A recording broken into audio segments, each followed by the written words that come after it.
With the STAGEPAS 1K Mark II's new features, we knew we needed an all-new app to give our customers even more functionality. STAGEPAS Controller for iOS and Android devices delivers with customizable channel EQs, priority duckers, and a simpler layout that works seamlessly with the Mark II systems. So in this video, we'll walk you through the app's features to help make your first show a success. With both your Mark II unit and device's Bluetooth turned on, open the controller app. The device list will appear first to show any nearby Mark II units. Tap Connect. If this is your first time pairing the devices, an image telling you to hold down the mixer's Bluetooth switch for 1 second will appear. This connection will allow you to wirelessly control the mixer using the controller app.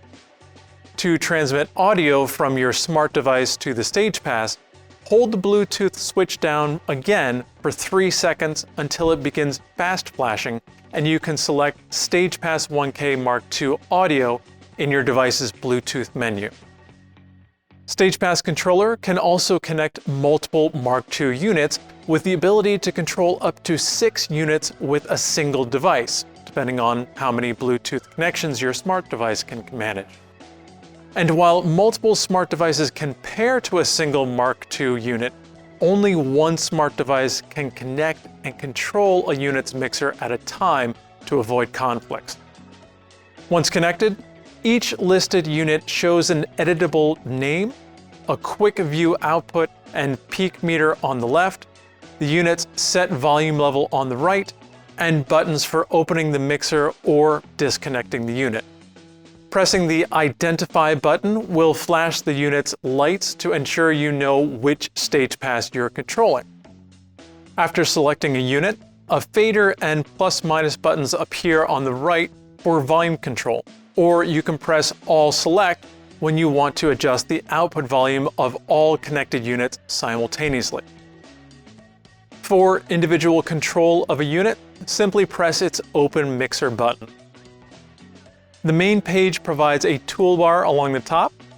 From the left, there is a status icon that turns gray or white when off or on, and acts as an indicator if the unit reaches dangerous temperatures, and will then show yellow for errors and red for warnings. This is followed by the name you've given the unit and a drop-down list that allows you to easily store and recall up to 8 scenes that will save any sound-related settings you created for specific presentations or musical performances.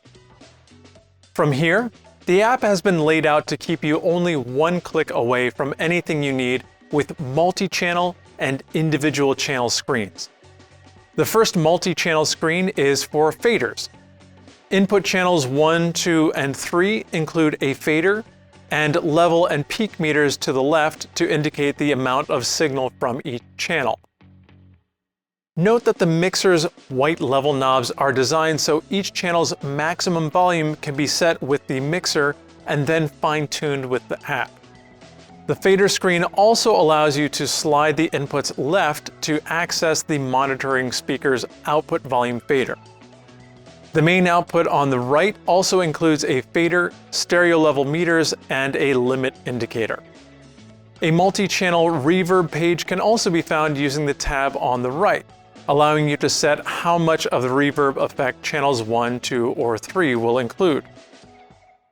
The strength of the reverb can be set with the return fader or customized by tapping the pop-up icon to the right of the word reverb.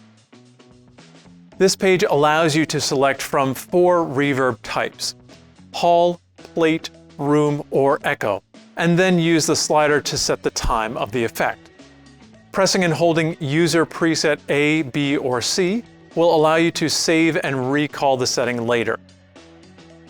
Reverb can either be turned on or off from the button in the top left, or after closing the effect page and changing to the EQ pan screen. Reverb can also be accessed in the bottom right. The EQ pan page is another multi-channel screen where you can use a one-knob EQ or access the new customizable EQ page, pan channels 1, 2, and 3 to the left or right when in stereo, access the ducker, or use the yellow mode knob to adjust the sound between music, speech, and club settings. As the mixer has switches to turn the ducker and stereo settings on or off, the EQ pan screen also has status lights to let you know when these settings are active.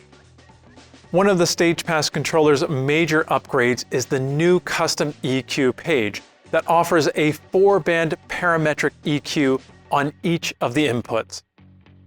Tapping the EQ window in the top left will open a channel's EQ page.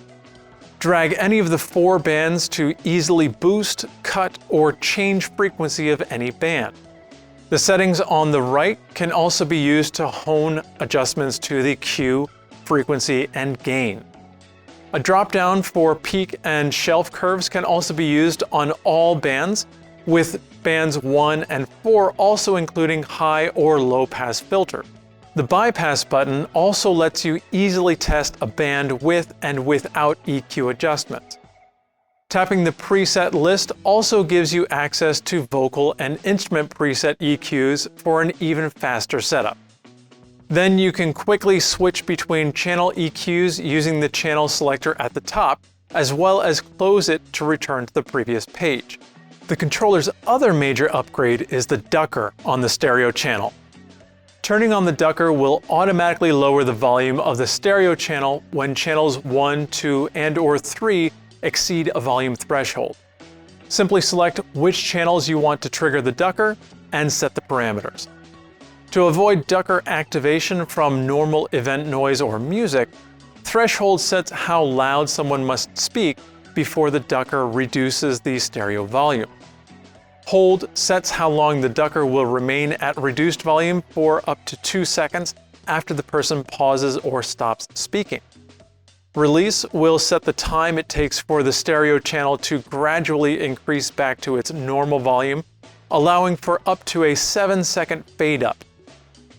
And range lets you set how much the stereo volume will drop when the ducker is active. After setup, if you want to focus on a single channel, simply use the channel pop-up button at the bottom of the EQ pan and fader screens. When opened, these single channel pages show the EQs, pan knob, and level and reverb faders for channels 1, 2, and 3. Alternatively, the stereo channel shows the EQs, level fader, and access to the ducker, with the main unit volume always present. Next in the toolbar is the music player and fader page, which offers level meters and quick volume controls for the inputs and main output, as well as turning on or recalling reverb presets. A simplified music player is also available at the bottom, which we'll explore more in the toolbar's next tab. The music player page will display songs from your device with the upper left section showing the current selection's artwork, title, playlist, and draggable position marker, while the top right shows the songs that are up next. The bottom provides a song selection button that opens to help you select music from your device's playlists, artists, albums, or songs. You can also create and edit your own playlist in the app, as well as incorporate playlists from your device into Controller. However, playlists created in another app cannot be edited in Controller and will show a lock icon. Songs can be played using the play, back, or next buttons. You can also tap the loop button to repeat entire playlists or individual songs. The bottom right also shows a queued mode indicator that can be set up in the settings page. On the right side, queued mode can be set up by using the music player's count leader slider to set it between 1 to 10 seconds and turning on queued mode. When queued mode is active, the music player will pause playback after a song ends and wait for the cue from the user to start the next song. If the count leader is set, it will wait the defined 0 to 10 seconds after pressing play to start the song, giving musicians time to return to their instruments. The settings page also allows other changes with the ability to change knob operation from linear, allowing increases or decreases by dragging left or right or up and down, Or if you prefer, the knobs can also be controlled following a rotary or circular motion. Enabling double tapping can also make it easy to return faders, EQs, and other parameters to their default positions. And if you want to avoid accidentally recalling any presets, a recall confirmation pop-up can be turned on. A user guide button at the bottom also provides a direct link to an online user guide for the app. Finally, we'll look at the device settings in the lower right. Here, we can update each of our Mark II units by giving them a unique device name. And thanks to the new Bluetooth connection method and a 4-digit password, you can ensure that your smart device has sole access to changes made via any STAGEPAS Controller app. Turning last memory resume on allows you to maintain the last used settings whenever the unit is restarted. A noise gate threshold can also be set to normal or high if you want to reduce low-level noise from your music or Bluetooth connection. And keeping your STAGEPAS 1K Mark II units firmware up to date now only requires the push of a button. Now that you're an expert on the STAGEPAS controller, you're ready to start making music and your Mark II.